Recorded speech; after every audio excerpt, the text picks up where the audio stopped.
അതായത് തീവ്രവാദ സംഘടന നശിപ്പിച്ചു കളഞ്ഞു. എല്ലാം ആരോഗ്യത്തിലിരിക്കുന്ന ഒരു വ്യക്തി ചിലപ്പോ ദൈവത്തെ കുറിച്ച് ചിന്തിക്കാതെ ആയിരിക്കാൻ പോകുന്നത്. ചേഞ്ച് ഇല്ലെങ്കിൽ അവിടെ മനസാന്തരം ഇല്ല. ഞാൻ മാറിയെന്നവരെ കൊണ്ട് പറയിപ്പിക്കണം, എന്നാലും നമുക്ക് ആ ഒരു സഭയിലൊക്കെ ഒരു വലിയ ഇതൊക്കെ എന്താണ് ഒരു പേര് കിട്ടുള്ളൂ, ഒരു കല്യാണമൊക്കെ നടക്കുള്ളൂ.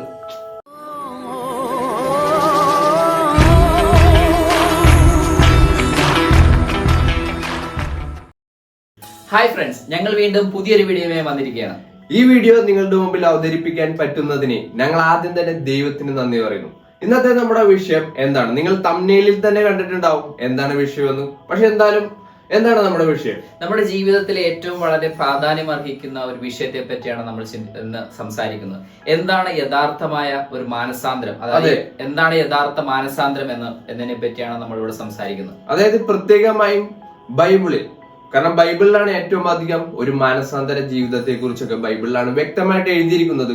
അപ്പൊ ദൈവം ആഗ്രഹിക്കുന്നതായ ഒരു മാനസാന്തരം ബൈബിളിൻ പ്രകാരം എന്താണെന്നാണ് നമ്മുടെ ഈ ഒരു വീഡിയോയിൽ നമ്മൾ പരിശോധിക്കുന്നത്. കാരണം നമ്മൾ ചെയ്ത തെറ്റുകളിൽ നമ്മൾ ഒരു സോറി അല്ലെങ്കിൽ ഒരു ക്ഷമാപണം മാത്രം നടത്തിയാൽ നമ്മുടെ ആ ചെയ്ത തെറ്റ് ഒരിക്കലും ക്ഷമിക്കപ്പെടുന്നില്ല. ശരിക്കും മാനസാന്തരം എന്ന് പറയുന്ന ശരിക്കും ഒരു ഇംഗ്ലീഷ് വേർഡ് എന്ന് പറയുന്നത് ശരിക്കും തിരിയുക അല്ലെങ്കിൽ റിട്ടേൺ എന്നാണ് അതിന് ശരിക്കും നമുക്ക് ഉപമിക്കാൻ സാധിക്കുന്നത്. കാരണം അത് നമ്മൾ ചെയ്ത തെറ്റിൽ നിന്നും തിരിയുക, മുമ്പോട്ട് പോകുക എന്നല്ല അതിന് പറയാ, തിരിയുക. അതെ. പിന്നെ അതുപോലെ ഗ്രീക്ക് വേർഡും കൂടി നിങ്ങൾ പരിശോധിക്കുക. പുതിയ നിയമം എഴുതപ്പെട്ടത് ഗ്രീക്ക് ഭാഷയിലാണ്. ആ ഗ്രീക്കില് മാനസാന്തരത്തിന് ഉപയോഗിച്ചിരിക്കുന്ന വാക്ക് മെറ്റനോയ, അല്ലെങ്കിൽ മെറ്റനോയ എന്നുള്ള വാക്കിന്റെ അർത്ഥം തന്നെ നിങ്ങൾക്ക് ഇപ്പൊ സയൻസ് അറിയാമെങ്കിൽ നിങ്ങൾക്ക് കാണാൻ പറ്റും. മെറ്റമോർഫിസിസ് എന്നുള്ള ഒരു വാക്ക് മെറ്റനോയ എന്നുള്ള വാക്കിൽ നിന്നാണ് വന്നിരിക്കുന്നത്. മെറ്റമോർഫിസിസ് എന്ന് പറഞ്ഞു കഴിഞ്ഞാൽ അറിയാൻ പറ്റും, നമ്മുടെ ആ ഒരു ചിത്രശലഭത്തിന്റെ ആ ഒരു മാറ്റമില്ലേ, ആദ്യം ഒരു മുട്ടയായിരിക്കുന്നു, പിന്നെ പുഴുവാകുന്നു, പിന്നെ പ്യൂപ്പയാകുന്നു, പിന്നെ ഒരു ചിത്രശലഭമാകുന്നു. അപ്പൊ അവിടെ നമുക്ക് ഓരോ ഫേസുകളും കാണാം, അതിന്റെ ആ ഒരു മാറ്റം, ചേഞ്ച് ആണ്. അപ്പൊ ആ മെറ്റമോർഫിസിസ് എന്ന് പറഞ്ഞ ഒരു കാര്യം വന്നത് പോലും മെറ്റനോയ എന്ന് പറഞ്ഞുള്ള ഈ ഒരു വാക്കിൽ നിന്നാണ്, ഗ്രീക്ക് വേർഡിൽ നിന്ന്. അപ്പൊ അതാണ് മാനസാന്തരത്തിന്റെ ഗ്രീക്ക് വേർഡ് മെറ്റനോയ. ഇവിടെ സൂചിപ്പിച്ചതുപോലെ തന്നെ മാനസാന്തരം എന്ന് പറയുന്നത് ശരിക്കും സമ്പൂർണമായ ഒരു കംപ്ലീറ്റ് ചേഞ്ച് ആണ്. നമ്മുടെ ലൈഫിന്റെയും, അതായത് ജീവിതത്തിന്റെയും ഹൃദയത്തിന്റെയും നമ്മുടെ മുമ്പോട്ടുള്ള യാത്രയുടെ എല്ലാം കംപ്ലീറ്റ് ചേഞ്ച് ആണ് ശരിക്കും മാനസാന്തരം എന്ന് പറയാൻ സാധിക്കും. ഇപ്പൊ ഈ ചിത്രശലഭത്തിനെ നിങ്ങൾ നോക്കിക്കഴിഞ്ഞാൽ ആ പുഴുവായിരുന്ന ഒരു ജീവിയാണ് ആ ചിത്രശലഭം എന്ന് പോലും കണ്ടാൽ പറയില്ല. കാരണം രണ്ടും വളരെ വ്യത്യസ്തമായിട്ടാണ് ഇരിക്കുന്നത്. പിന്നെ അത് മാത്രമല്ല, നിങ്ങൾ വേറൊരു കാര്യം കൂടി, നിങ്ങൾ ഒരാളോട് പോയി ചോദിക്കുകയാണ്, അല്ലെങ്കിൽ 5 പേരോട് ചോദിക്കുകയാണ് നിങ്ങളുടെ ഏറ്റവും ഇഷ്ടപ്പെട്ട ഭക്ഷണം എന്താന്ന്, 5 പേരോടും ചോദിച്ചാൽ ഒരേ ആൻസർ ആയിരിക്കും? ഇല്ല. ചിലപ്പോ ഒരാൾ പറയും ബിരിയാണിയാണ്, ചിലവർ പറയും കുഴിമന്തിയാണെന്ന് പറയും, ചിലവർ പറയും ബീഫ് റോസ്റ്റ് ആണെന്ന്, അല്ലെങ്കിൽ പൊറോട്ടയാണെന്ന്. അത് കഴിക്കുന്നവർ പറയും പല ഡിഫറെന്റ് ആൻസറുകളാണ്. പലരുടെയും ഇഷ്ടങ്ങൾ വളരെ ഡിഫറെന്റ്. അതെ. പക്ഷേ മാനസാന്തരത്തെ കുറിച്ച് നിങ്ങൾ 5 പേരോട് ചോദിച്ചാൽ 5 ഡിഫറെന്റ് ആൻസർ വന്നാല് അവിടെ പ്രശ്നമുണ്ട്. ഫുഡിന്റെ കാര്യത്തിൽ 5 ഡിഫറെന്റ് ആൻസർ വന്നാലും കുഴപ്പമൊന്നുമില്ല, അത് അവരുടെ ഇഷ്ടം. പക്ഷെ മാനസാന്തരം എന്ന് പറഞ്ഞു കഴിഞ്ഞാൽ എന്താണെന്ന് 5 പേരോട് ചോദിച്ചു കഴിഞ്ഞാല് ഒരാൾ പറയുകയാണ്, അത് 1 വർഷത്തിൽ ഒരിക്കലും ഒരു മല കയറുന്നതാണ് മാനസാന്തരം. അല്ലെങ്കിൽ വേറൊരാൾ പറയാണ്, വർഷത്തിൽ ഒരിക്കലും നമ്മുടെ പാപങ്ങളൊക്കെ ഓർത്ത് നമ്മൾ കുമ്പസരിക്കുന്നതാണ് മാനസാന്തരം. അല്ലെങ്കിൽ വേറൊരാൾ പറയുകയാണ്, വർഷത്തിൽ ഒരിക്കലും നമ്മൾ ഒരു 20,000 അല്ലെങ്കിൽ 2,000 പടിയുള്ള ഒരു സ്റ്റെയർ എന്താണ് നമ്മളത് നടന്ന് കയറി ഇറങ്ങുന്നതാണ് മാനസാന്തരം. അങ്ങനെയൊക്കെ ചെയ്യുന്ന സ്ഥലങ്ങളുണ്ട് ഈ ലോകത്തിൽ. കാരണം ഒരുപാട് തീർത്ഥാടന കേന്ദ്രങ്ങൾ തന്നെ നമുക്കൊരു ഉദാഹരണമാണ്. ലോകത്തിൽ നോക്കിക്കഴിഞ്ഞാൽ ഏറ്റവും കൂടുതൽ വിറ്റഴിക്കപ്പെടുന്ന അല്ലെങ്കിൽ കൂടുതൽ മനുഷ്യനെ ചൂഷണം ചെയ്യുന്നത് ഒന്ന് തന്നെയാണ് ഈ തീർത്ഥാടന കേന്ദ്രങ്ങൾ. കാരണം അവരുടെ വിശ്വാസം അനുസരിച്ച് അവർ ചിന്തിക്കുന്നത് എന്ന് വെച്ച് കഴിഞ്ഞാൽ, ഞാൻ ഇത് ചെയ്തു കഴിഞ്ഞാൽ ഞാൻ ചെയ്ത തെറ്റുകൾ പുറക്കും, പിന്നീട് എനിക്കിത് തന്നെ തുടരാം, അടുത്ത വർഷവും ഞാൻ ഇതുപോലെ വന്ന് ചെയ്തു കഴിഞ്ഞാൽ എന്റെ ആ തെറ്റുകൾ മായ്ച്ചു കിട്ടും. പക്ഷെ കാരണം ആളുകൾ ആഗ്രഹിക്കുന്നു, എങ്ങനെയെങ്കിലും എന്റെ പാപം എങ്ങനെയെങ്കിലും കളയണം, ഞാൻ ചെയ്ത ആ തെറ്റ് എന്നെ വളരെയധികം വേട്ടയാടുന്നു, അതുകൊണ്ട് എനിക്ക് എങ്ങനെയെങ്കിലും ഇതിന് രക്ഷപ്പെടണമെന്ന് ആളുകൾ ഇങ്ങനെ ആഗ്രഹിക്കും. പക്ഷെ അവർ 5 ഡിഫറെന്റ് വഴികളിലൂടെ ഒന്നും പോയിട്ട് കാര്യമില്ല. ബൈബിളിൽ എത്ര വഴിയുണ്ട് മാനസാന്തരം? ഒരേ ഒരു വഴിയുള്ളൂ. കാരണം നമുക്ക് ആ ഒരു വഴി പൂർണ്ണമായി തെളിയിച്ചു തരുന്നതും ബൈബിളിലൂടെ മാത്രമാണ്. അപ്പൊ നമുക്ക് ഒരു വഴിയുള്ളു, ഒരു മാനസാന്തരമുള്ളു. ആ മാനസാന്തരത്തെ കുറിച്ചാണ് ബൈബിൾ എന്ത് പറയുന്നു എന്നാണ് നമ്മൾ കാണാൻ പോകുന്നത്. ലൂക്കോസ് 13:3 വാക്യം ഒന്ന് വായിച്ചു നോക്കാം നിങ്ങൾക്ക് ബൈബിളിൽ. കാരണം അവിടെ യേശുക്രിസ്തു പറയുന്ന ഒരു കാര്യമാണ് ലൂക്കോസ് 13:3. അങ്ങനെ തന്നെ മാനസാന്തരപ്പെട്ടില്ലെങ്കിൽ നിങ്ങൾ എല്ലാവരും അങ്ങനെ തന്നെ നശിച്ചു പോകുമെന്നാണ് അവിടെ എഴുതിയിരിക്കുന്നത്. അതായത് മാനസാന്തരപ്പെടാൻ നിങ്ങൾ എല്ലാവരും അങ്ങനെ തന്നെ നശിച്ചു പോകും എന്ന് യേശുക്രിസ്തു പറയുകയാണ്. അപ്പൊ മാനസാന്തരം എന്ന് പറഞ്ഞാൽ ഇമ്പോർട്ടന്റ് ആണോ? അതെ, വളരെ ഇമ്പോർട്ടന്റ് ആണ്. കാരണം നമ്മുടെ ജീവിതത്തിൽ ദൈവത്തെ നമ്മൾ ആ ജീവിതത്തിൽ ഉൾപ്പെടുത്തിയില്ല എങ്കിൽ നമുക്ക് ആ മാനസാന്തരം ഒരിക്കലും പൂർണ്ണമായി നമുക്ക് അതിൽ നിന്ന് തിരിയുവാൻ സാധിക്കില്ല. അതെ. അപ്പൊ ഒരു കാര്യം തന്നെ മനസ്സിലാക്കാം, കാരണം നമ്മൾ നശിച്ചു പോകാൻ തക്കോണം വലിപ്പമുള്ള ഒരു കാര്യമാണ് മാനസാന്തരം. നമ്മുടെ ജീവിതത്തിൽ ആ ഒരു ചേഞ്ച് ഇല്ലാതെയാണ് നമ്മൾ ജീവിക്കുന്നത്. നമ്മൾ ആ ഒരു പാപത്തിൽ നമ്മൾ ആസ്വദിച്ച് എപ്പോഴല്ല, ചിലവരൊക്കെ ഉണ്ട്, ചിലവര് മാനസാന്തരം എന്ന് പറയുമ്പോ എന്താണ്, ശനിയാഴ്ച രാത്രി വരെ വളരെ മോശമായിട്ട് മദ്യപിച്ച് വളരെ മോശമായിട്ട് തെറിയൊക്കെ വിളിച്ച് കൂട്ടുകാരുമായിട്ട് നടന്ന, അല്ലെങ്കിൽ പലവിധമായ ജീവിതം, ഫോണില് മോശമായ കാര്യങ്ങളൊക്കെ കണ്ട് ജീവിക്കും. കാരണം അവരുടെ എല്ലാം ചിന്താഗതി എന്ന് വെച്ച് കഴിഞ്ഞാൽ ഞായറാഴ്ച ദിവസം ഒരു വിശുദ്ധ ദിവസമാണ്, ഞായറാഴ്ച ദിവസം ഞാൻ പള്ളിയിൽ പോയി കാണിക്കുക, അല്ലെങ്കിൽ അവിടുത്തെ കൂട്ടായ്മകളിൽ അല്ലെങ്കിൽ കുർബാനകളിൽ ഒന്ന് മാത്രം പങ്കെടുത്തു കഴിഞ്ഞാൽ എന്റെ നന്നായി. പിന്നെ ബാക്കിയുള്ള 6 ദിവസം എനിക്ക് എങ്ങനെയെങ്കിലും നടക്കാം. കുർബാന മാത്രമല്ല, പിന്നെ വേറെ കാര്യങ്ങളിലും ആളുകൾ ഇൻവോൾവ് ആകാറുണ്ട്. അതെ. കാരണം ഞായറാഴ്ച ദിവസം അവരൊക്കെ അറിയാം ഒരു പ്രത്യേക ദിവസമാണ്, പക്ഷെ അത് അവരുടെ ചിന്താഗതി അനുസരിച്ച് ബാക്കിയുള്ള 6 ദിവസത്തെ എന്റെ പാപം മോചിപ്പിക്കാൻ മാത്രമുള്ള ഒരു ദിവസം. അതെ. അപ്പൊ ശനിയാഴ്ച രാത്രി അവർ ദൈവത്തിനോട് വളരെ കരഞ്ഞ് പ്രാർത്ഥിക്കും, ദൈവം എന്റെ പാവങ്ങളൊക്കെ ക്ഷമിക്കണം, ഞാനൊരു പാപിയാണ്, എനിക്ക് ഈ ഒരു ആഴ്ച എന്റെ തെറ്റുകളൊക്കെ ക്ഷമിക്കണമേ. പക്ഷെ പിറ്റേ ദിവസം അവർ സന്തോഷത്തോടുകൂടി നല്ല മുണ്ടൊക്കെ താത്തി നല്ല അടിപൊളിയായിട്ട് പള്ളിയിലൊക്കെ പോകും. പക്ഷെ തിരിച്ചു വരുമ്പോ വളരെ മോശമായ രീതി, ചിലവര് നേരെ ബാറിലേക്ക് പോണവരൊക്കെ ഉണ്ട്. ഞങ്ങൾക്ക് കുറച്ചുപേരൊക്കെ അങ്ങനെ കണ്ടിട്ടുണ്ട് വേറൊരു സ്ഥലത്തൊക്കെ. അപ്പൊ ഇതാണോ ശരിക്കും മാനസാന്തരം? അല്ല. നമുക്ക് മാനസാന്തരത്തെ പറ്റി യേശുക്രിസ്തു പറയണത് വളരെ ഇമ്പോർട്ടന്റ് ആയിട്ടുള്ള, ഏറ്റവും ഇമ്പോർട്ടന്റ് ആയിട്ട് യേശുക്രിസ്തു പോലും എടുത്തുപയോഗിച്ചേക്കുന്ന ഒരു ഉദാഹരണമുണ്ട് ബൈബിളിൽ. പഴയ നിയമത്തില് യോനാ പ്രവാചകനെ അറിയാത്തവരാരും വളരെ കുറവായിരിക്കും. ബൈബിള് വായിക്കുന്നവർ യോനാ പ്രവാചകനെ അറിഞ്ഞിട്ടുണ്ടാവും. കാരണം ദൈവം യോനയുടെ ഉദാഹരണം പുതിയ നിയമത്തിൽ വരെ ഉപമിച്ചിട്ടുണ്ട്. അതെ. ആദ്യം തന്നെ നിങ്ങൾക്ക് യോനയെ കുറിച്ച് അറിയാൻ പറ്റും. യോനയോട് ദൈവം പറഞ്ഞു നിനവേ പോകുക, കാരണം അവിടുത്തെ ദുഷ്ടത വളരെ വലുതായിരിക്കുന്നു, ഞാൻ അവരെ നശിപ്പിക്കാൻ പോവുകയാണ്, പക്ഷെ നീ അവരോട് പോയി പ്രസംഗിക്കുക. അതായത് അവരോട് പറയേണ്ടത് എന്താണ്, 40 ദിവസത്തിനുള്ളിൽ നിങ്ങൾ തിരിഞ്ഞു വന്നില്ലെങ്കിൽ നിങ്ങളെ നശിപ്പിച്ചു കളയൊന്ന് യോനയെടുത്ത് പോയി പ്രസംഗിക്കാൻ പറഞ്ഞു. യോന അതനുസരിച്ചോ? ആദ്യം ഇല്ല. യോന നേരെ തർശീഷിലേക്ക് കപ്പലേറി ദൈവം പക്ഷെ അവിടെ ഒരു കാറ്റും കോളൊക്കെ വരുത്തി. പിന്നെ നിങ്ങൾക്കറിയാം യോനേനെ വെള്ളത്തിലേക്ക് എടുത്തിരുന്നുണ്ട്. ഇതൊക്കെ ശരിക്കും നടന്നതാണെന്ന് ആർക്കിയോളജിക്കൽ എവിഡൻസ് വരെ ഉണ്ട്. കാരണം യോനേനെ വെള്ളത്തിന് എറിഞ്ഞ കാര്യമല്ല, യോന എന്നുള്ള ഒരു വ്യക്തി നിനവേ എന്നുള്ള പട്ടണത്തിൽ, അതായത് ഇസ്രായേലിനോട് ഒരു ബന്ധമില്ലാത്ത അസീരിയൻ സാമ്രാജ്യത്തിന്റെ തലസ്ഥാനമായിരുന്നു നിനവേ. ആ നിനവേ എന്നുള്ള പട്ടണത്തിൽ യോന പോയതിന്റെ വലിയ തെളിവായിരുന്നു യൂനസ് മൺഗൂന. ആ യൂനസ് മൺഗൂന 2012 തോന്നുന്നു ISS, അതായത് തീവ്രവാദ സംഘടന നശിപ്പിച്ചു കളഞ്ഞു. അതായത് അത് പൊട്ടിത്തര, അതിന്റെ വീഡിയോസ് ഒക്കെ യൂട്യൂബിലുണ്ട്. അപ്പൊ ആ യൂനസ് മൺഗൂനയുടെ ശരിക്കുള്ള അർത്ഥം എന്ന് പറഞ്ഞു കഴിഞ്ഞാൽ യോന, നബി യൂനസ് എന്നാണ്, പ്രവാചകനായി യോന എന്നാണ്. അപ്പൊ എങ്ങനെ ആ ഒരു റിലേഷൻ വന്നു? ദൈവം യോനയോട് പറഞ്ഞു നീ നിനവയിലേക്ക് പോകാൻ. അപ്പൊ ആ യോന അവിടെ ചെന്നു. യോന 3-ാം അധ്യായത്തിൽ നിങ്ങൾക്ക് ബൈബിളിൽ പഴയ നിയമത്തിൽ നോക്കാം. അങ്ങനെ യോന പുറപ്പെട്ട് യഹോവയുടെ കൽപ്പന പ്രകാരം നിനവയിൽ ചെന്നു. എന്നാൽ നിനവെ 3 ദിവസത്തെ വഴിയുള്ള അതിമഹത്തായ ഒരു നഗരമായിരുന്നു. യോന നഗരത്തിൽ കടന്നു, ആദ്യം 1 ദിവസത്തെ വഴി ചെന്നു. എന്നിട്ട് പറഞ്ഞു ഇനി 40 ദിവസം കഴിഞ്ഞാൽ നിനവെ ഉന്മൂലമാകും, അതായത് നശിപ്പിക്കപ്പെടുമെന്ന് ഘോഷിച്ചു പറഞ്ഞു. എന്നാൽ നിനവേക്കാർ ദൈവത്തിൽ വിശ്വസിച്ചു, ഒരു ഉപവാസം പരസ്യം ചെയ്തു. വലിയവരും ചെറിയവരും ഒരുപോലെ രട്ടെടുത്തു. ഞാൻ ഈ ഒരു ചാക്കിയോട് കൊടുത്തേക്കണതിന്റെ കാര്യം തന്നെ ഇതാണ്. അതിടാനൊന്നും ഒരു സുഖമില്ല. അപ്പൊ അവരുടെ ഒരു മാനസാന്തരം അവർ കാണിക്കണേണ് പുറമെങ്കിലും. കാരണം അവരുടെ ആ ഒരു രീതി എങ്ങനെയാണ്, അവരുടെ ആ ഒരു അന്നത്തെ ആ ഒരു സംസ്കാര പ്രകാരം മാനസാന്തരം അവരുടെ ജീവിതത്തിൽ ശരിക്കും ആ ഒരു ദുഃഖം കാണിക്കണേണ് അവർ പുറമെ ആ ഒരു രട്ടെടുത്തുകൊണ്ട്. അപ്പൊ അതുകൊണ്ട് തന്നെ നമുക്ക് കാണാം ദൈവം അവിടെ അതിലൂടെ, നിനവേ എന്ന് പറഞ്ഞു കഴിഞ്ഞാൽ ഇസ്രായേലുമായിട്ട് ഒരു ബന്ധമില്ലാത്ത ഒരു സ്ഥലമാണെന്ന് നമുക്കറിയാം. കാരണം പഴയ നിയമത്തിൽ ദൈവത്തിന്റെ ജനമാരായിരുന്നു ശരി, അതെ ഇസ്രായേൽ മക്കളാണെന്ന് പല സ്ഥലത്തും നമുക്ക് കാണാം പഴയ നിയമത്തില്. പക്ഷെ ദൈവം ആരെയും വേറെ സ്നേഹിച്ചില്ലേ? ദൈവം എല്ലാവരെയും ഒരുപോലെയാണ് കണ്ടത്. അതായത് ഇസ്രായേൽ മക്കളെ ദൈവം യേശുക്രിസ്തുവിനെ ഭൂമിയിലേക്ക് കൊണ്ടുവരാനായിട്ടാണ് ഉപയോഗിച്ചത്. പക്ഷെ എങ്കിലും ദൈവം എല്ലാവരും സ്നേഹിച്ചിരുന്നു. നിനവേലുള്ള ജനം മാറുമോ ഇല്ലയോ എന്ന് ദൈവത്തിന് അറിയാമായിരുന്നു. അതുകൊണ്ടാണ് യോനാ പ്രവാചകനെ അങ്ങോട്ട് അയക്കുകയും ചെയ്തത്.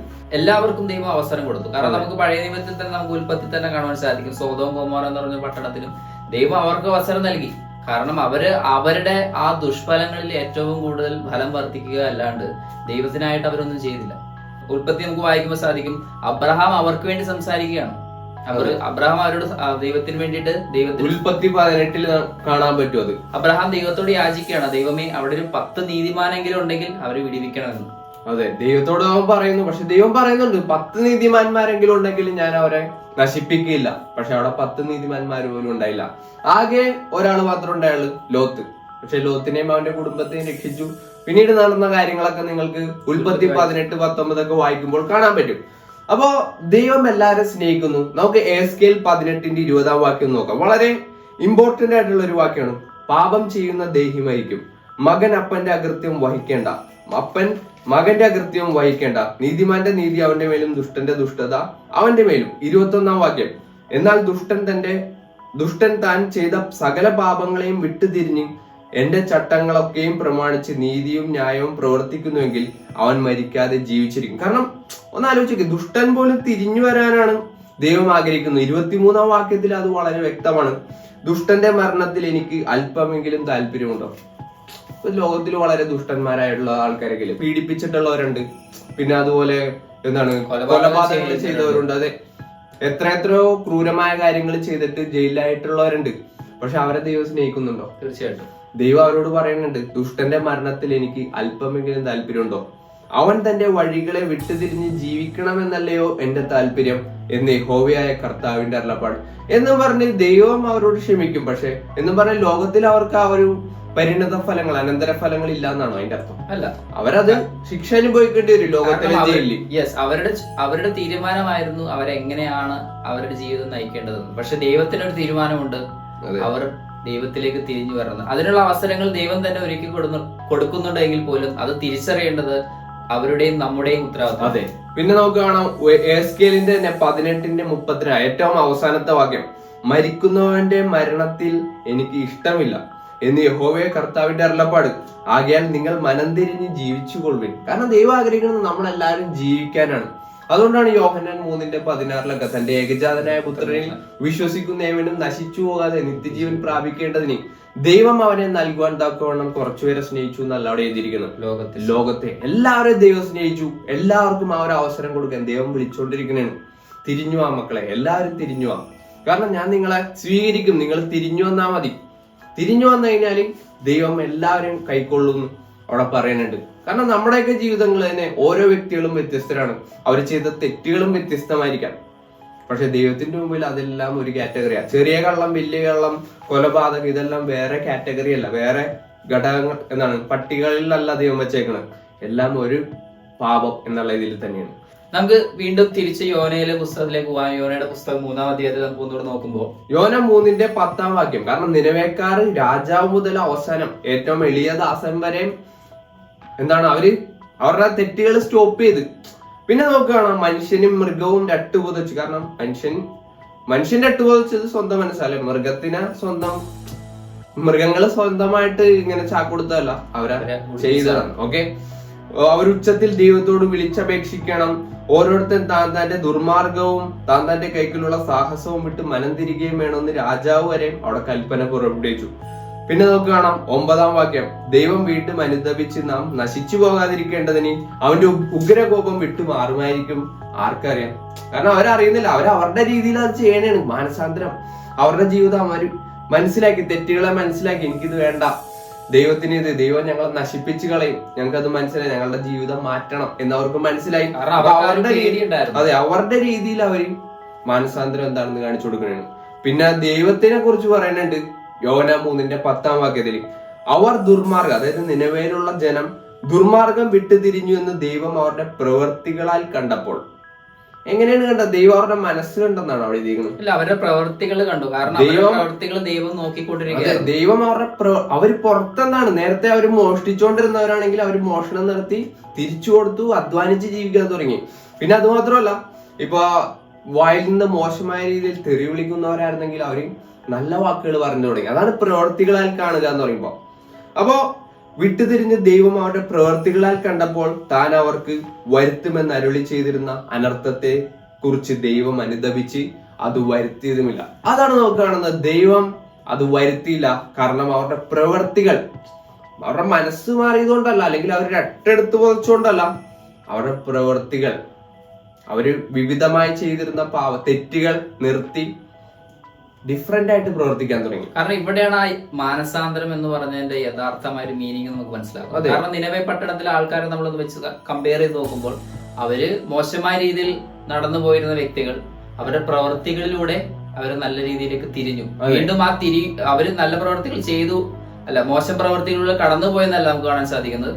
അവരുടെ പ്രവർത്തികളിലൂടെ, നല്ല പ്രവർത്തികളിലൂടെ ദൈവത്തിന് അത് മനസ്സിലായത്. കാരണം ആ ഒരു മാനസാന്തരം നമുക്ക് യോനയുടെ പുസ്തകത്തിൽ നമുക്ക് മനസ്സിലാക്കാൻ സാധിക്കും. ഈ യോനയുടെ പുസ്തകത്തിൽ അവരെ കുറിച്ച് മാനസാന്തരപ്പെട്ടു എന്നൊന്നും എഴുതിയിട്ടില്ല. പക്ഷെ നമുക്ക് ആ ഒരു വാക്ക് കാണുന്നത് പുതിയ നിയമത്തിൽ യേശുക്രിസ്തു പറയുമ്പോഴാണ്. മത്തായി 12:41 നിനവേക്കാർ ന്യായവിധിയിൽ ഈ തലമുറയോട് ഒന്നിച്ചെഴുന്നേറ്റ് അതിനെ കുറ്റം വിധിക്കും. അവർ യോനയുടെ പ്രസംഗം കേട്ട് മാനസാന്തരപ്പെട്ടുവല്ലോ, ഇതാ ഇവിടെ യോനയിലും വലിയവൻ. അപ്പൊ അവിടെ യേശുക്രിസ്തു ഉപയോഗിച്ചേക്കണ എന്താണ്? നിനവേക്കാർ എന്നുള്ള ആ ഒരു എക്സാമ്പിൾ ഉപയോഗിച്ചിട്ട് യേശുക്രിസ്തു പറയണത് അവര് മാനസാന്തരപ്പെട്ടുവല്ലോ യോനയുടെ പ്രസംഗം കേട്ട്. അപ്പൊ അതാണോ യഥാർത്ഥ മാനസാന്തരം? അതാണെന്നാണ് യേശുക്രിസ്തു പറയണത്. അതാണ് യേശുക്രിസ്തു പറയുന്ന ആ ഒരു വിശദീകരണം. ഇതാണ് ശരിക്കും മാനസാന്തരം. കാരണം ദൈവം എന്താ കണ്ടത്? അവരുടെ പ്രവർത്തികളിൽ അവരുടെ ആ ഒരു മാനസാന്തരം കണ്ടു. നമുക്ക് ദൈവത്തിന്റെ സഹായത്തോടെ മാത്രമേ നമുക്ക് ആ ഒരു പൂർണ്ണമായി തിരിയുക, അല്ലെങ്കിൽ പൂർണ്ണമായ ഒരു മാനസാന്തരം നമുക്ക് സാധിക്കുള്ളൂ. പൗലോസ് തന്നെ പറഞ്ഞിട്ടുണ്ട്, ദൈവം തന്നെ ഉത്സാഹത്തോടെ അന്വേഷിക്കുന്നവർക്ക് പ്രതിഫലം നൽകുന്നു. അത് ഉത്സാഹത്തോടെ അന്വേഷിക്കുന്നവരാണ്. കാരണം നമുക്ക് റോമർ 2:4 നമുക്കൊന്ന് വായിക്കാമെന്ന്. ദൈവത്തിന്റെ ദയ നിന്നെ മാനസാന്തരത്തിലേക്ക് നടത്തുന്നു എന്നറിയാതെ നീ അവന്റെ ദയ, ക്ഷമ, ദീർഘശാന്തി എന്നിവയുടെ ഐശ്വര്യം നിരസിക്കുന്നുവോ? കാരണം ദൈവം നമുക്കോട് കാണാം, ദൈവം അവിടെ നമ്മളോട് ദീർഘക്ഷമ കാണിക്കുകയാണ്. അതെ, കാരണം മാനസാന്തരപ്പെടണം, അല്ലെങ്കിൽ അവൻ എന്നിലേക്ക് വരണം. എന്റെ മകൻ, എന്റെ പ്രിയ മകൻ, എന്റെ പ്രിയ മകള് എന്നിലേക്കാണ് വരേണ്ടത്.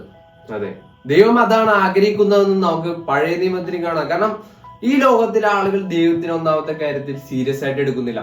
ഒരു ഗൗരവത്തോടു കൂടിയല്ല ആളുകൾ ആത്മീകമായ കാര്യങ്ങളും അവരുടെ പാപത്തെക്കുറിച്ചും ന്യായവിധിയെക്കുറിച്ചും നിത്യജീവൻ, നിത്യമരണം, നരകം, സ്വർഗം, പിശാച്, ദൈവം, ഈ വക കാര്യങ്ങളെ കുറിച്ചൊന്നും ആളുകൾ ഒരു സീരിയസ്നെസ്സോടുകൂടി അല്ല കാണുന്നത്. ലോകത്തിൽ അതെല്ലാം വെറും തമാശയും എന്താണ് ഈ ലോകം, നമുക്കത് ജീവിച്ച് ആസ്വദിക്കാം, എന്നിട്ട് നാളെ നമ്മൾ മരിക്കും എന്നാണ് ആളുകൾ ചിന്തിക്കുന്നത്. കാരണം പല ആൾക്കാരുടെയും ചിന്താഗതി എന്ന് പറയുന്നത് തന്നെ നമുക്ക് നേരം വെളുക്കുന്നു, ജോലിക്ക് പോകുന്നു, അല്ലെങ്കിൽ എന്റെ ദിനം പ്രതിയുള്ള കാര്യങ്ങൾ നടക്കുന്നു. ഓക്കെ, പിറ്റേ ദിവസം അതുപോലെ തന്നെ നടക്കും. പക്ഷെ നമുക്കറിയില്ല പിറ്റേ ദിവസം ഉണ്ടോ ഇല്ലോ എന്നുള്ളത്. കാരണം നമുക്ക് ലൂക്കോസിന്റെ പുസ്തകത്തിൽ വായിക്കുമ്പോൾ തന്നെ നമുക്ക് കാണാൻ സാധിക്കും, ഇന്ന് രാത്രി നിന്റെ പ്രാണനെ ചോദിച്ചാൽ നിനക്ക് എന്തുണ്ടോ? അതെ, ഒന്നും ചെയ്യാൻ പറ്റില്ല. കാരണം നീ അവന്റെ മുമ്പിൽ നിൽക്കാൻ റെഡിയാണോ എന്നാണ്. കാരണം ഒരു സെക്കൻഡ് കൊണ്ട് നമ്മൾ ദൈവത്തിന്റെ മുമ്പിൽ കണക്ക് ബോധിപ്പിക്കേണ്ടുന്നവരാകും. റോമർ 14:12 നിങ്ങൾക്ക് പോയി ഒന്ന് വായിച്ചു നോക്കാം. റോമർ 14 എല്ലാവരും ദൈവത്തിന്റെ മുമ്പിൽ കണക്ക് ബോധിപ്പിക്കേണ്ടവരാണ്.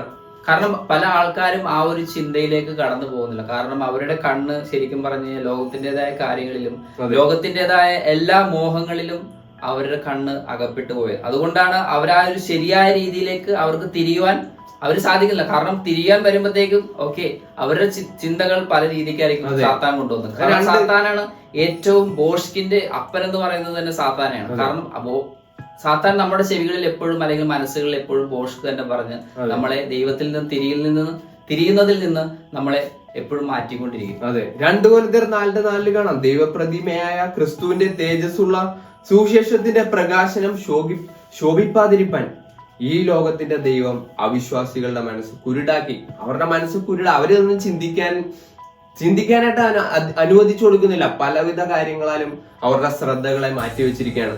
നമുക്ക് 2 കൊരിന്ത്യർ 7:9-10 കൂടി വായിക്കാം. കാരണം ഇത് വളരെ ഇമ്പോർട്ടന്റ് ആയിട്ടുള്ള വാക്യമാണ്. കാരണം മാനസാന്തരത്തെ കുറിച്ച് വളരെ വ്യക്തമായിട്ട് 2 ടൈപ്പ് ദുഃഖം ഉണ്ടെന്ന് ഇവിടെ തന്നെ പറയുന്നുണ്ട്.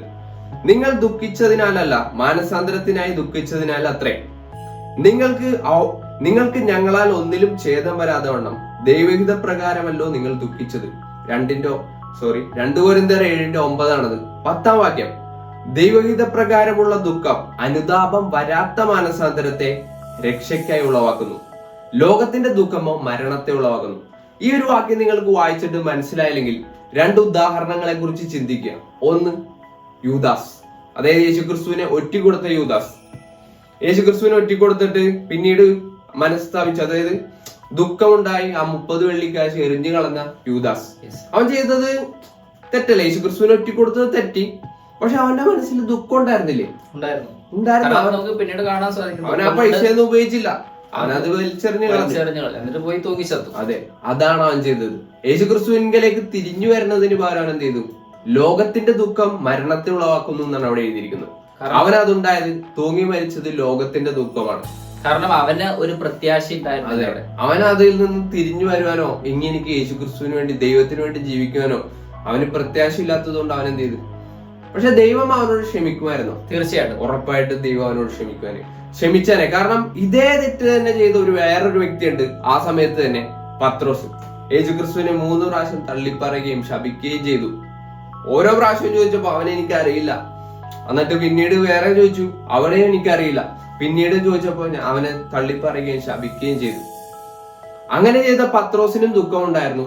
എന്താണ് അവിടെ പോയി കരയുന്നത് നമുക്ക് ബൈബിളിൽ വായിക്കാൻ പറ്റും. പക്ഷേ പത്രോസ് പോയി മലയിൽ നിന്ന് ചാടി മരിച്ചോ അല്ലെങ്കിൽ തൂങ്ങി മരിച്ചോ? ഇല്ല. പത്രോസ് നേരെ അവന്റെ ജീവിതം കാണുമ്പോ അവൻ തിരിഞ്ഞു വന്നതാണ് നമുക്ക് കാണുന്നത്. കാരണം നേരത്തെ യേശുക്രിസ്തുവിനെ തള്ളിപ്പറഞ്ഞു, യേശുക്രിസ്തുവിനെ അറിയില്ലെന്ന് പറഞ്ഞ പത്രോസ് യേശുക്രിസ്തുവിന് വേണ്ടി മരിച്ചു. പിന്നീട് യേശുക്രിസ്തുവിനെ ഏറ്റുപറഞ്ഞത് കൊണ്ട് അവൻ മരിച്ചു. അതാണ് ശരിക്കുള്ള മാനസാന്തരം. ഈ രണ്ട് എക്സാമ്പിളുകളിലൂടെ നമുക്ക് കാണാം. 2 കൊരിന്ത്യർ 7:10 ദൈവഹിതപ്രകാരമുള്ള ദുഃഖമുണ്ട്, ലോകത്തിന്റെ ദുഃഖമുണ്ട്. ദൈവഹിതപ്രകാരമുള്ള ദുഃഖമാണ് ശരിക്കും ഒരാളുടെ ഉള്ളിൽ മാനസാന്തരം, ആ ഒരു ചേഞ്ച് വരുത്തണത്. അത് അനുതാപം വരാത്ത, അതായത് കുറ്റബോധം, അതായത് ഞാൻ ഇങ്ങനെയായിരുന്നല്ലോ, ഞാൻ ദൈവത്തിനെതിരെ പോയവനാണല്ലോ. പൗലോസിനെയൊക്കെ നോക്കണം. പൗലോസ് ക്രിസ്ത്യാനികളെ കൊന്നു മുടിച്ചുകൊണ്ടിരുന്ന ഒരു വ്യക്തി. നമുക്ക് ഏറ്റവും വലിയൊരു ഉദാഹരണം തന്നെയാണ് പൗലോസിന്റെ ഉദാഹരണം പറഞ്ഞത്. കാരണം ക്രിസ്ത്യാനികളെ ഏറ്റവും കൂടുതൽ ഉപദ്രവിച്ച ഒരു വ്യക്തികളിൽ ഒരാളാണ് പൗലോസ് എന്ന് പറയുന്നത്. കാരണം പിന്നീട് പൗലോസിന്റെ ഒരു ജീവിതം നമുക്ക് തിരിഞ്ഞു വന്നു. അവൻ അതും പറഞ്ഞോണ്ടിരിക്കും, ഞാൻ സ്റ്റെഫാനോസിനെ കല്ലെറിഞ്ഞു കൊല്ലാൻ ഞാൻ ഫ്രണ്ടിലുണ്ടായിരുന്നു, അല്ലെങ്കിൽ ഇത്രയും ആൾക്കാരെ വലിച്ചഴിച്ചു തടവറയിൽ ഞാൻ കൊണ്ടുപോയി, അയ്യോ ഇതൊക്കെ ദൈവം എന്നോട് ക്ഷമിക്കുമോ, ഞാൻ പാപിയാണ് ദൈവമേ, എന്നോട് ക്ഷമിക്കാൻ പറ്റില്ല ആർക്കും. അങ്ങനെയൊന്നും പറഞ്ഞുകൊണ്ടല്ല പൗലോസ് ജീവിച്ചത്. കാരണം ദൈവത്തിന് അവിടെ ക്ഷമിക്കാൻ പറ്റുകയില്ലായിരുന്നെങ്കിൽ, ദൈവത്തിന്റെ മക്കളോട് പൗലോസ് ചെയ്ത ക്രൂരതയ്ക്ക് ദൈവം അവിടെ ക്ഷമിച്ചില്ലായിരുന്നെങ്കിൽ പൗലോസ് എന്നൊരു വ്യക്തി പിന്നീട് നമുക്ക് ബൈബിളിൽ കാണാൻ സാധിക്കില്ല. അതെ, പൗലോസ് പറയുന്ന കാര്യങ്ങൾ ഇതൊക്കെയാണ് പൗലോസിനെ പറ്റി. പിന്നീട് ഞാൻ പാപിയാണ്, അയ്യോ എനിക്കൊന്നും ചെയ്യാൻ പറ്റില്ലെന്നല്ല, എന്നെ ശക്തനാക്കുന്നവൻ മുഖാന്തരം ഞാൻ സകലത്തിനും മതിയാകുന്നു, പിന്നെ ഞാൻ നല്ല പോർ പൊരുതി എന്റെ വിശ്വാസം കാത്തു, എനിക്ക് വേണ്ടി ഇനി ജീവന്റെ കിരീടം അവിടെ നീതിക്ക് എന്താണ് ആ കിരീടം അവിടെ വെയിറ്റ് ചെയ്തിരിപ്പുണ്ട്, എന്റെ പ്രൈസ്. പിന്നെ അത് മാത്രമല്ല, ഒരുപാട് കാര്യങ്ങൾ പൗലോസ് എല്ലായ്പ്പോഴും, അതായത് സന്തോഷിപ്പാൻ പറയുന്നു. എന്താണ്, തൃപ്തനായിരിക്കാൻ ഞാൻ പഠിച്ചിട്ടുണ്ട്, ഇല്ലായ്മയിൽ ഇരിക്കാനും ഞാൻ പഠിച്ചിട്ടുണ്ട്, എന്നെ ശക്തനാക്കുന്നവൻ മുഖാന്തരം ഞാൻ സകലത്തിനും മതിയാകുന്നു. പല പ്രാവശ്യങ്ങളിൽ അത് ഒരുപാട് കാര്യങ്ങളാണ് നമുക്ക് പൗലോസിനെ കുറിച്ച് എഴുതിയിരിക്കുന്നത്.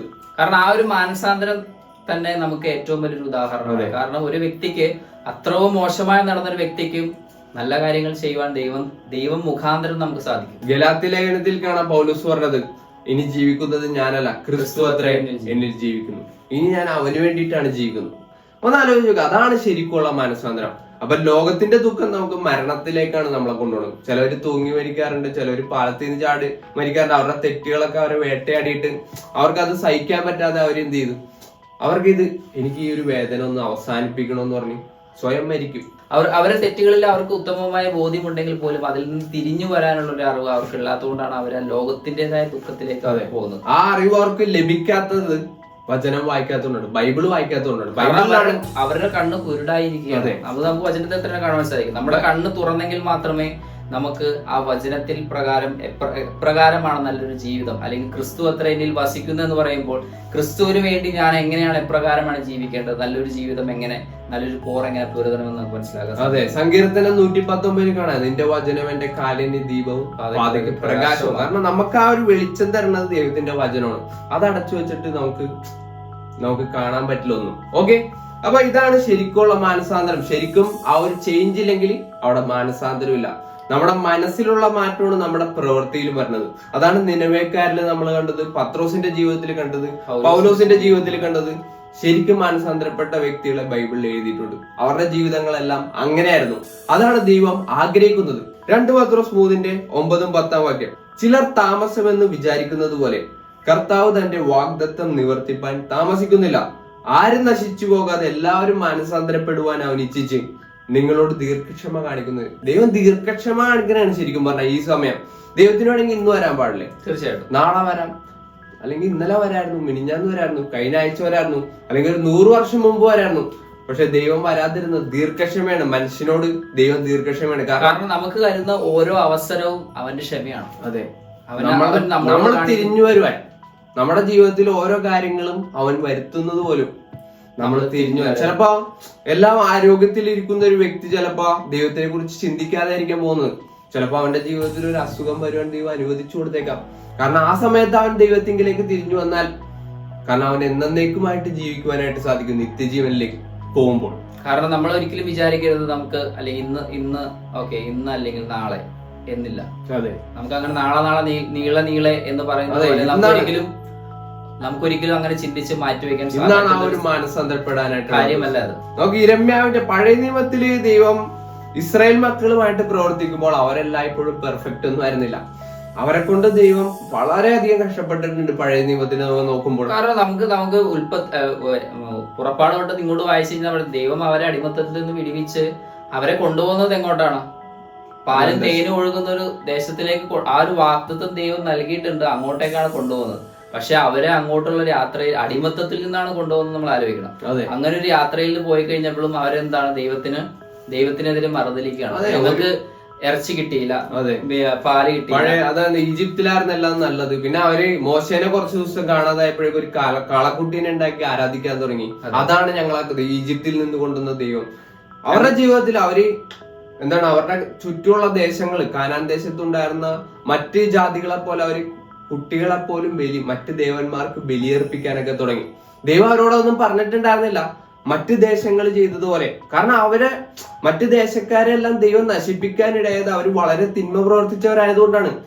ആ ചരിത്രം നിങ്ങൾ പഠിച്ചു കഴിഞ്ഞാൽ അതിശയിച്ചു പോകും അവരുടെ ആ തിന്മകളെ പറ്റി. കാരണം അവര് ദൈവത്തോട് അത്ര മറുതലിച്ചിട്ട് പോലും ദൈവം അവർക്ക് നൽകേണ്ടുന്ന കാര്യങ്ങളെല്ലാം യഥാസമയത്ത് നൽകി. കാരണം ഒരു 40 വർഷത്തെ ഒരു 40 വർഷത്തെ ആ ഒരു കാലയളവിൽ പോലും നമുക്ക് വചനത്തിൽ വായിക്കാൻ സാധിക്കും. അവരുടെ വചനത്തിലൂടെ നമുക്ക് കാണാൻ സാധിക്കും അവരുടെ ചെരുപ്പ് തേഞ്ഞിട്ടില്ല, അവരുടെ വസ്ത്രം പഴകിയിട്ടും. അതെങ്ങനെ സാധിച്ചു? ദൈവം അവർക്ക് മഞ്ഞ കൊടുത്തു, കാടപ്പക്ഷിയെ കൊടുത്തു, പാറയിൽ നിന്ന് വെള്ളം കൊടുത്തു. ഇതൊക്കെ കണ്ടിട്ടും അവരുടെ ജീവിതത്തിൽ ഒരു മാറ്റം ശരിക്കും ഉണ്ടായിരുന്നില്ല. ഓക്കെ, നമുക്ക് യിരെമ്യാവ് 5:3 ഈ ജനത്തോട് ദൈവം പറയുന്നുണ്ട്, യഹോവേ നിന്റെ കണ്ണ് വിശ്വസ്തതയല്ലയോ നോക്കുന്നത്? നീ അവരെ അടിച്ചുവെങ്കിലും അവർ വേദനപ്പെട്ടില്ല. കാരണം അടിക്കണ എന്തിനാണ്? നമ്മളൊരാള് നമ്മുടെ അപ്പനും അമ്മയും ശിക്ഷിക്കണ എന്തിനാണ്? നമ്മൾ ആ വെറുക്കുന്നത് കൊണ്ടാണോ? അല്ല, നമ്മൾ തിരിഞ്ഞു വരാൻ വേണ്ടി, നമുക്ക് ആ ഒരു തെറ്റ് മനസ്സിലായി നമ്മൾ ശരിയായത് ചെയ്യാൻ വേണ്ടിയിട്ടല്ലേ. അതായത് ദൈവം അവരെ അടിച്ചു, ഡിസിപ്ലിൻ ചെയ്തു, ശിക്ഷിച്ചുവെങ്കിൽ അവരെന്ത് ചെയ്തില്ല? വേദനപ്പെട്ടില്ല. അവരെന്ത് ചെയ്തില്ല? തിരിഞ്ഞു വരാനായിട്ട് അവര് ഹൃദയം കഠിനപ്പെട്ടാലാണ് ചിലവരിങ്ങനെ അടിയൊക്കെ കൊണ്ടുകൊണ്ടിരിക്കൂലേ, എത്ര വേണമെങ്കിലും അടിച്ചോ, ഞാൻ എന്തായാലും ജീവിതം മാറ്റാൻ പോണില്ല. നീ അവരെ ക്ഷയിപ്പിച്ചുവെങ്കിലും അവർക്ക് ബോധം കൈക്കൊള്ളുവാൻ മനസ്സിലായിരുന്നു. അവർ തങ്ങളുടെ മുഖം പാറയേക്കാൾ കടുപ്പമാക്കി, മടങ്ങി വരുവാൻ അവർക്ക് മനസ്സിലായിരുന്നു. അവരുടെ മുഖം അവർ പാറയേക്കാൾ കടുപ്പമാക്കി. അതായത് അത്രയും ഹൃദയകാഠിന്യമുള്ളവരായി മാറിയവര്. അതായത് സ്റ്റിഫ് നെക്ഡ് എന്നൊക്കെ പറയും ഇംഗ്ലീഷിൽ. പരീശന്മാരെയും സദൂക്കരെയൊക്കെ യേശുക്രിസ്തു അങ്ങനെയാണ് ചില സമയത്ത് വിളിച്ചിരുന്നത്. അവരത്രയും കടുപ്പമുള്ളവരായി മടങ്ങി വരുവാൻ അവർക്ക്, മടങ്ങി വരിക എന്ന് പറയുമ്പോൾ തന്നെ നമുക്ക് മനസ്സിലായി ആ യൂട്ടേൺ എടുത്ത് ദൈവത്തിങ്കിലേക്ക് തിരിഞ്ഞു വരുവാനായിട്ട് അവർക്ക് മനസ്സിലായിരുന്നു. ദൈവം അവരെ അനുവദിക്കാതിരുന്നുകൊണ്ടല്ല, അവർക്ക് മനസ്സിലായിരുന്നു. കാരണം നമ്മൾ തിരിഞ്ഞു വരിക എന്ന് പറയുമ്പോൾ നമ്മൾ തിരിഞ്ഞ് എവിടെ നിന്നാണോ തുടങ്ങിയത് അവിടത്തേക്കാണ് നമ്മൾ പോകേണ്ടത്. കാരണം നമ്മൾക്കെല്ലാം അറിയാം, നമ്മളെല്ലാം ദൈവത്തിന്റെ ഏറ്റവും മനോഹരമായ സൃഷ്ടികളിൽ ഒന്നാണ്. നമ്മൾ ആ സൃഷ്ടിയുടെ പിതാവിലേക്കാണ് നമ്മൾ തിരിഞ്ഞു വരേണ്ടത്. അതെ, നമുക്ക് കാണാൻ പറ്റും ശരിക്കുള്ള മാനസാന്തരം എന്ന് പറയുമ്പോൾ നമ്മൾ മറ്റുള്ളവരെ നമ്മുടെ തെറ്റുകൾക്ക് വേണ്ടി നമ്മൾ കുറ്റം വിധിച്ചുകൊണ്ടിരിക്കും, അവരെ ബ്ലെയിം ചെയ്യും. അവൻ കാരണമാണ് ഞാൻ ഈ തെറ്റ് ചെയ്തത്, അല്ലെങ്കിൽ അവള് കാരണമാണ് ഞാൻ ഈ ഒരു അവസ്ഥയിലായത്, ഞാൻ ഈ ഒരു തെറ്റു പാപങ്ങളൊക്കെ ചെയ്ത് അവര് കാരണമാണ്, അപ്പൊ അവരാണ് ശിക്ഷിക്കപ്പെടേണ്ടത്. അപ്പം ശരിക്കുള്ള മാനസാന്തരം എന്ന് പറയുമ്പോ സ്വന്തം തെറ്റുകൾ എന്ത് ചെയ്യും? ഏറ്റെടുക്കും, അക്സെപ്റ്റ് ചെയ്യുക. അത് അക്കൗണ്ടബിലിറ്റി എടുക്കുക. ഞാൻ കാരണമാണ്, ഞാനാണ്, മറ്റൊരാളല്ല എന്റെ തെറ്റിന് ഉത്തരവാദി, ഞാനാണ് എന്റെ ജീവിതം ചേഞ്ച് ചെയ്യേണ്ടതെന്ന് ഒരു വ്യക്തി മനസ്സിലാക്കണം. കാരണം ആ ഉറപ്പുള്ള ഒരു തീരുമാനം സ്വയമായി തിരഞ്ഞെടുക്കാൻ നമ്മൾ എപ്പോഴും പ്രാപ്തരായിരിക്കും. അതെ, വെളിപ്പാട് പുസ്തകം 3:19 എനിക്ക് പ്രിയമുള്ളവരെ ഒക്കെയും ഞാൻ ശാസിക്കുകയും ശിക്ഷിക്കുകയും ചെയ്യുന്നു, ആകയാൽ നീ ജാഗ്രതയുള്ളവനായിരിക്കാം, മാനസാന്തരപ്പെടുക. ദൈവം വീണ്ടും നമ്മളോട് പറയുകയാണ്. ദൈവം എല്ലാവരും എല്ലാവരും അവന് പ്രിയമുള്ളവരാണ്. എല്ലാ മനുഷ്യരും ഒരുപോലെയാണ്. പണക്കാരെന്നില്ല, പാവപ്പെട്ടവരെന്നില്ല, ബുദ്ധിമാനെന്നില്ല, ബുദ്ധി കുറഞ്ഞവനെന്നില്ല, അങ്ങനെയൊന്നുമില്ല. ദൈവത്തിന്റെ രൂപയിൽ എല്ലാവരും ആത്മാവുള്ളവരാണ്. ദൈവത്തിന്റെ ആ ഒരു നിത്യമായ ആത്മാവുള്ളവരാണ് അവർ. ആ ദൈവം നൽകിയ ആ ഒരു ആത്മാവ് അവൻ ഓരോ മനുഷ്യരും എടുക്കുന്ന തീരുമാനപ്രകാരം അവർക്ക് നിത്യജീവനുണ്ട്, അല്ലെങ്കിൽ നിത്യമരണം, നിത്യനാശം, ദൈവത്തിൽ നിന്ന് എന്നേക്കുള്ള സെപ്പറേഷൻ. നമുക്ക് കാണാം ദൈവം അത് ഒരു വ്യക്തിക്കും അത് വരുവാൻ ദൈവം ആഗ്രഹിക്കുന്നില്ല. അതുകൊണ്ടാണ് ദൈവം നിരന്തരമായിട്ട് ബൈബിളിലൂടെ പറയുന്നത്, നിങ്ങൾ മാനസാന്തരപ്പെടുക, മെറ്റനോയ, അതായത് തിരിഞ്ഞു വരിക, നിങ്ങളുടെ ജീവിതം ചേഞ്ച് ചെയ്യുക. കാരണം ചേഞ്ച് ഇല്ലെങ്കിൽ അവിടെ മാനസാന്തരം ഇല്ല. ചേഞ്ച് ഇല്ലെങ്കിൽ നമ്മൾ ഒരു കാര്യം, ഒരു തെറ്റ് മനസ്സിലാക്കി എന്ന് വെച്ചോ, ഒരു കാര്യം തെറ്റായിട്ട് ചെയ്തിട്ട് ഒരു തെറ്റായ റിസൾട്ട്, ഓക്കെ, ദോശ ചുടുന്നതായിരിക്കാം, ദോശ റോങ് ആയിട്ടാണ് നമ്മൾ മാവൊക്കെ കുഴച്ചുണ്ടാക്കിയത്. പക്ഷെ നമ്മളത് മനസ്സിലാക്കിയിട്ട് പിന്നെയും മാവ് കുഴച്ചിട്ട് അതിങ്ങനെ പൊങ്ങാനായിട്ട് വെക്കണ്ടേ? അത് പൊങ്ങാനായിട്ട് വെക്കാതെ നമ്മൾ അപ്പൊ തന്നെ വെറുതെ കുഴച്ചടിച്ചു കഴിഞ്ഞാല് ശരിക്കുള്ള ദോഷമൊന്നും ആയി വരില്ല. കാരണം അതിന്റെ ആ പ്രോസസ്സിംഗ് കംപ്ലീറ്റ് ആയില്ല എങ്കിൽ നമുക്ക് അതിന്റെ റിസൾട്ട് നമുക്ക് ഒരിക്കലും കിട്ടും. അപ്പൊ അതൊരു കാര്യമാണ്. കാരണം നമ്മൾ അത് മനസ്സിലാക്കിയിട്ട് പിന്നെയും അതുപോലെ തന്നെ ചെയ്തുകൊണ്ടിരുന്നു കഴിഞ്ഞാല് സെയിം റിസൾട്ട് ആയിരിക്കും വരുന്നത്. അതുപോലെ തന്നെയാണ് നമ്മൾ ചേഞ്ച് വരുത്തിയില്ല, ശരിയുള്ള കാര്യം മനസ്സിലാക്കിയിട്ട് നമ്മൾ അത് ശരിയായ രീതി ചെയ്തില്ലെങ്കിൽ നമുക്ക് ശരിയായിട്ടുള്ള റിസൾട്ട് വരില്ല, സെയിം റിസൾട്ട് ആയിരിക്കും വരിക. നമ്മൾ വീണ്ടും ആ ഒരു പഴയ റിസൾട്ട് തന്നെ പ്രതീക്ഷിച്ചാൽ മതി. അതുപോലെ തന്നെയാണ് ഓരോ കാര്യങ്ങളും ജീവിതത്തിൽ, നമ്മുടെ ജീവിതത്തിൽ തെറ്റായ കാര്യങ്ങൾ നമ്മൾ ചെയ്തിട്ട് നമ്മൾ ഒരുപാട് കോൺസിക്വൻസ് അനുഭവിക്കുന്നതിലും എത്രയോ നല്ലതാണ് നമ്മുടെ ജീവിതം ആ തെറ്റ് നിർത്തി ശരിയായത് ചെയ്ത് നമുക്ക് നല്ല റിവാർഡ്, നല്ല ആ ഒരു സന്തോഷം കിട്ടുന്നത്. അതല്ലേ നമുക്ക് ഏറ്റവും നല്ലത്. അതെ, മദ്യപിക്കുന്ന ഒരു വ്യക്തിക്കുള്ള കോൺസിക്വൻസ് എന്താണ്? അവന് രോഗം വരാം, അല്ല അവന്റെ ഫാമിലി തന്നെ തകരാറാണ്, ഫാമിലി പ്രശ്നങ്ങൾ തകരാറാണ്. അതെ, അതായത് സിഗരറ്റ് വലിക്കുന്നവന് ശ്വാസകോശത്തിൽ പ്രശ്നങ്ങൾ വരുന്നു, പല കാര്യങ്ങളും, ക്യാൻസർ വരുന്നു. അതൊന്നും നല്ല കോൺസിക്വൻസുകളല്ല. പക്ഷെ അവനതെന്ത് ചെയ്യുന്നു? സ്റ്റോപ്പ് ചെയ്തിട്ട് നല്ല വഴിയിലേക്ക്, എന്റെ സമയം, എന്റെ ഈ ഒരു ശരീരം, ദൈവം തന്ന ഈ ഒരു ദാനം, അത് നല്ലതുപോലെ എനിക്ക് ദൈവത്തിന് വേണ്ടി ചെയ്യണം, അല്ലെങ്കിൽ മനുഷ്യർക്ക് വേണ്ടിയാണെങ്കിൽ നല്ല പ്രവർത്തിക്കണം. ഞാനിത് പുകച്ചിത് വിടുന്നതിലൂടെ മറ്റുള്ളവർക്കും ഇത് വിഷപ്പുകയാണ് അവർക്ക് കിട്ടുന്നത്, പിന്നെ എന്റെ മക്കൾക്കും ഇതൊരു നല്ല മാതൃകയല്ല, എന്റെ കുടുംബത്തിന് നല്ലതല്ല, എന്നെ കണ്ടുകൊണ്ടിരിക്കുന്ന മറ്റ് യൗവനക്കാർക്ക് ഇത് നല്ലതല്ല എന്നൊക്കെ മനസ്സിലാക്കി അവർ ചേഞ്ച് ചെയ്യുമ്പോൾ എന്തായി? ശരിക്കുള്ള സന്തോഷം, ശരിക്കുള്ള പർപ്പസ് അവർക്ക് കിട്ടി. അതാണ് ദൈവം ആഗ്രഹിക്കുന്നത്. അതുകൊണ്ടാണ് ദൈവം നമ്മളെ ശിക്ഷിക്കുന്നത് പോലും. ആരും ദൈവം വെറുത്തിട്ടല്ല ദൈവം ശിക്ഷിക്കുന്നത്. ദൈവം നമ്മളെ ഓർമ്മിപ്പിക്കുകയാണ്, നീ ചെയ്യുന്നത് അതെ മാറണം, അല്ലെങ്കിൽ നീ ചെയ്യുന്നത് ശരിയല്ല എന്ന്. കാരണം ദൈവം പാപങ്ങളെ ക്ഷമിക്കുവാൻ, എന്താ പറയാ, പാപങ്ങളെ ക്ഷമിക്കുന്നവനാണ്. അതെ, ദൈവത്തിന് മാത്രമേ അതിനുള്ള പവറുള്ളൂ, അധികാരമുള്ളൂ. മനുഷ്യന് നമ്മുടെ പാപങ്ങളെ ക്ഷമിച്ചു എന്നൊക്കെ പറയാം, പക്ഷെ അവർക്ക് അതിനായിട്ടുള്ള പവറൊന്നുമില്ല. ദൈവമാണ് നമ്മൾ ഓരോ തെറ്റും ചെയ്തത് ശരിക്കും മനുഷ്യനോടല്ല, ദൈവത്തോടാണ് നമ്മളെ സൃഷ്ടിച്ച. നമുക്ക് അപ്പോസ്തലപ്രവൃത്തി 2:38 ആദ്യമായിട്ട് യേശുക്രിസ്തു സ്വർഗത്തിലേക്ക് പോയതിനു ശേഷം ഓരോ മനുഷ്യനും പാപമോചനം ലഭിക്കാൻ, കാരണം മാനസാന്തരപ്പെട്ടത് കൊണ്ട് മാത്രം ഒരാളുടെ പാപങ്ങൾ ക്ഷമിച്ചു കിട്ടുമോ? ഇല്ല, സീറോ, അത് കിട്ടില്ല. അവൻ അപ്പോഴും പാപി തന്നെയാണ്. അവൻ ചിലപ്പോൾ നല്ല ജീവിതം ജീവിക്കുന്നുണ്ടാവും, പക്ഷെ അവന്റെ നേരത്തെ ചെയ്ത തെറ്റുകളൊക്കെ എവിടെ പോകും? എവിടെയും പോകുന്നില്ല, അത് അവിടെ തന്നെ ഉണ്ട്. അത് മുഴുവൻ ദൈവം മായ്ച്ചു കളഞ്ഞ് പുതിയൊരു സൃഷ്ടി, നമുക്ക് പെർഫെക്റ്റ് ആക്കാനായിട്ട് ദൈവം നമുക്കൊരു കാര്യം നൽകുന്നുണ്ട്. അപ്പോസ്തലപ്രവൃത്തി 2:38 നമുക്ക് കാണാം, പത്രോസ് അവരോട് ആദ്യം പറഞ്ഞ എന്താണെന്നറിയോ? നിങ്ങൾ മാനസാന്തരപ്പെടുക. അതായത് അവര് ചോദിച്ചു, ഞങ്ങൾ എന്താ ചെയ്യേണ്ടത്? അവർ യേശുക്രിസ്തുവിൽ വിശ്വസിച്ചു. യേശുക്രിസ്തു അവരുടെ പാപങ്ങൾക്ക് വേണ്ടി ലോകത്തിൽ വന്നു, മരിച്ചു, അവരുടെ പാപങ്ങൾക്ക് വേണ്ടി അടക്കപ്പെട്ടു, അവർക്ക് വേണ്ടി ഉയർത്തെഴുന്നേറ്റു, സ്വർഗത്തിലേക്ക് പോയി എന്ന് അവർ വിശ്വസിച്ചു. കാരണം പഴയ നിയമത്തിലും ഈ കാര്യങ്ങൾ എഴുതിയിട്ടുണ്ട്. അവനെ കുറിച്ച് 300-ലേറെ പ്രവചനങ്ങളാണ് പഴയ നിയമത്തിലുള്ളത്. അതെല്ലാം അവന്റെ ജീവിതത്തിൽ ഫുൾഫില്ലായി നിറവേറിയെന്ന് അവർ വിശ്വസിച്ചു. എന്നിട്ട് അവര് പറഞ്ഞു, ഞങ്ങൾ എന്താണ് സഹോദരന്മാരെ ചെയ്യേണ്ടത്? അപ്പൊ പത്രോസ് പറഞ്ഞു, നിങ്ങൾ പേടിക്കണ്ട, മാനസാന്തരപ്പെട്ട് ചേഞ്ച് ചെയ്ത് നിങ്ങളുടെ പാപങ്ങളുടെ മോചനത്തിനായി ഓരോരുത്തരും യേശുക്രിസ്തുവിന്റെ നാമത്തിൽ സ്നാനമേൽപ്പിൻ, എന്നാൽ പരിശുദ്ധാത്മാവെന്നുള്ള ദാനം ലഭിക്കും. പാപങ്ങളെ മോചിച്ചു കളയാൻ ദൈവോടൊരു വഴിയൊരുക്കി. ഇതിനെക്കുറിച്ചുള്ള വീഡിയോ ഡിസ്ക്രിപ്ഷനിലിട്ടേക്കാൻ ഞങ്ങൾ നേരത്തെ ചെയ്തിട്ടുണ്ട്. പാപമോചനം ഒരു വ്യക്തിക്ക് എങ്ങനെ ലഭിക്കും? അപ്പൊ ദൈവം ഇതാണ് ആഗ്രഹിക്കുന്നത്, മാനസാന്തരത്തെ കുറിച്ച്. അപ്പൊ എവിടെയെങ്കിലും ജീവിക്കുന്നവർക്ക് വേറൊരു വഴി ദൈവം നൽകിയിട്ടുണ്ടോ? ഇല്ല, എല്ലാവർക്കും ഒരേ ഒരു വഴി മാത്രമാണ് ദൈവം നൽകിയിട്ടുള്ളൂ. കാരണം പാപമോചനം, അല്ലെങ്കിൽ നമ്മുടെ പാപമാണ് നമ്മുടെ എല്ലാ ജീവിതത്തിലും ഏറ്റവും വലിയ പ്രധാനമായ ഒരു ശത്രു, അല്ലെങ്കിൽ നമ്മുടെ ജീവിതത്തിലെ ശത്രു എന്ന് പറയുന്നത് പാപമാണ്. ആ പാപത്തിൽ നിന്നും രക്ഷ നേടാനായിട്ട് ഒരേ ഒരു വഴിയാണ് യേശുക്രിസ്തു നമുക്ക് ഒരുക്കി തന്നിട്ടുള്ളത്. ആ രക്ഷയ്ക്ക് വേണ്ടിയിട്ടാണ് യേശുക്രിസ്തു മരിച്ചതും അടക്കപ്പെട്ടതും ഉയർത്തെഴുന്നേറ്റു. പിന്നെ അത് മാത്രമല്ല, ചിലവരോട് ദൈവം മാനസാന്തരപ്പെട്ടില്ലെങ്കിലും കുഴപ്പമില്ല എന്നൊന്നും അല്ല പറഞ്ഞേക്കണത്. എന്താണ്, നിങ്ങൾ ഏത് കാട്ടിൽ ജീവിക്കണവരാണെങ്കിലും, ഏത് മരുഭൂമിയിൽ ജീവിക്കണവരാണെങ്കിലും, ഏത് മഞ്ഞുമലയിൽ ജീവിക്കണവരാണെങ്കിലും, ഏത് ഗുഹയിൽ ജീവിക്കണവരാണെങ്കിലും എല്ലാവരോടും പറയണത് എന്താണെന്നറിയുമോ? അപ്പോസ്തല പ്രവൃത്തി 17:30-31. എന്നാൽ അറിയായ്മയുടെ കാലങ്ങളെ ദൈവം ലക്ഷ്യമാക്കാതെ ഇപ്പോൾ എല്ലാവരും മാനസാന്തരപ്പെടണമെന്നും മനുഷ്യരോട് എല്ലായിടത്തും എല്ലാവരും എന്ന് പറയുമ്പോ ആരെങ്കിലും എക്സെപ്ഷൻ ഉണ്ടോ, അല്ലെങ്കിൽ മാറ്റി വെച്ചിട്ടുണ്ടോ? ഇല്ല, പ്രത്യേക ഒരു ജനം അല്ലെങ്കിൽ പ്രത്യേക വിഭാഗം എല്ലായിടത്തും എല്ലാവരും, എല്ലാ മനുഷ്യരും മാനസാന്തരപ്പെടണമെന്ന് മനുഷ്യരോട് അപേക്ഷിക്കണമെന്നല്ല അവിടെ എഴുതിയിരിക്കണത്, കൽപ്പിക്കുന്നു, കമാൻഡ് ചെയ്യുന്നു. കാരണം സംഭവം ഉണ്ട്.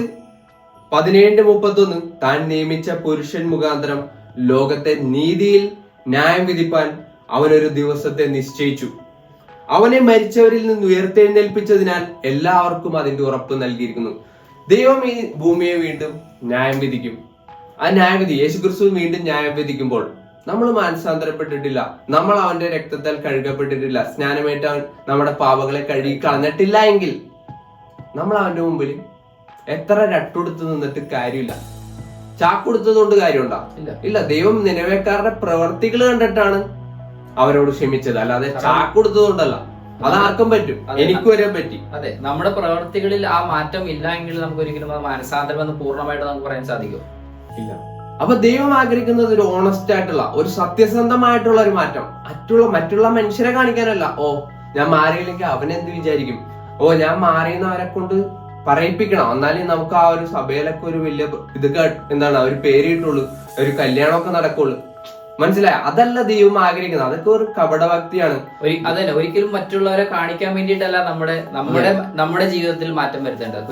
എപ്പോഴും നമ്മുടെ മുമ്പിൽ നിൽക്കേണ്ടതും നമ്മുടെ ഫോക്കസ് എപ്പോഴും ദൈവത്തിലായിരിക്കണം. കാരണം ദൈവം ഒരിക്കൽ ന്യായം വിധിക്കും. അതെ, ആ ന്യായവിധി ദിവസത്തിൽ നമുക്ക് എന്തെങ്കിലും പറയാനുണ്ടോ? നമുക്കൊരു എക്സ്ക്യൂസും പറയാനില്ല. ദൈവം ഞാൻ ബിസി ആയിരുന്നു, അല്ലെങ്കിൽ എന്റെ കുടുംബത്തെ ഞാൻ നന്നായി നോക്കിയില്ലേ, അല്ലെങ്കിൽ ഞാൻ എന്റെ ഭാര്യ മക്കളെ നല്ലവർ നോക്കിയില്ലേ, എന്റെ മാതാപിതാക്കളെ നല്ലവർ നോക്കിയില്ലേ, അതുപോലെ എന്ന് നമുക്ക് ഒരിക്കലും പറയത്തില്ല. അതൊരു എക്സ്ക്യൂസ് അല്ല നമുക്കൊന്നും. കാരണം ദൈവത്തിന് വേണ്ടി ജീവിക്കുക എന്നുള്ളതാണ്, ദൈവത്തിന് മഹത്വം കൊടുക്കുക എന്നുള്ളതാണ് ഒരു മനുഷ്യൻ അല്ലെങ്കിൽ ഒരു ദൈവ പൈതൽ എന്ന രീതിയിൽ നമ്മുടെ ഏറ്റവും വലിയ എന്താ പറയാ ഒരു ലക്ഷ്യം അല്ലെങ്കിൽ ഒരു ഗോൾ എന്ന് പറയുന്നത്. അതെ, എബ്രായർ 4:13 അവന് മറഞ്ഞിരിക്കുന്ന ഒരു സൃഷ്ടിയുമില്ല, സകലവും അവന്റെ കണ്ണിന് നഗ്നവും മലർന്നതുമായി കിടക്കുന്നു, അവനുമായിട്ടാകുന്നു നമുക്ക് കാര്യമുള്ളത്. ആർക്കും ദൈവത്തിൽ നിന്ന് അവരുടെ ഹൃദയം മറച്ചു വെക്കാൻ സാധിക്കുന്നില്ല. ദൈവം എല്ലാം കറക്റ്റ് ത്രൂ ആയിട്ട് കാണുന്നു, എല്ലാം ക്ലിയർ ആയിട്ട് കാണുന്നു. നമ്മുടെ മനസ്സിൽ ഒരു കളങ്കമോ എന്തെങ്കിലും ഉണ്ടെങ്കിൽ ദൈവം അത് കാണുന്നു. അതുകൊണ്ട് തന്നെ ദൈവം ആഗ്രഹിക്കുന്നത് നമ്മൾ ഇന്ന് തന്നെ മാനസാന്തരപ്പെടുക. സ്റ്റോപ്പ്, അതായത് തെറ്റ് ചെയ്യുന്നത് നിർത്തുക, ഇന്ന് തന്നെ ശരിയായ കാര്യം ചെയ്യുക. അതാണ് മാനസാന്തരം. അപ്പൊ ആ ഒരു മാനസാന്തര ജീവിതം നിങ്ങളുടെ ജീവിതത്തിലും ഉണ്ടാകുവാൻ ഞങ്ങളും ഇത് പറയുമ്പോൾ ഞങ്ങളെ തന്നെ ശോധന ചെയ്തുകൊണ്ട് ഞങ്ങൾ സംസാരിക്കുകയാണ്. പക്ഷെ നിങ്ങൾക്കും ഈ ഒരു കാര്യം ഉപയോഗപ്രദമാകുവാൻ ദൈവത്തിന്റെ വചനത്തിൽ നിന്നുള്ള ഈ ഒരു കാര്യം നിങ്ങളെയും സഹായിക്കുമെന്ന് ഞങ്ങൾ പ്രത്യാശിക്കുന്നു, പ്രാർത്ഥിക്കുന്നു. ഈ ഒരു വീഡിയോ നിങ്ങളുടെ മുമ്പിൽ ചെയ്യാൻ സാധിച്ചതിന് നന്ദി പറയുന്നു ദൈവത്തിന്. നിങ്ങൾക്കിത് സഹായകരമാകട്ടെ. Thank you.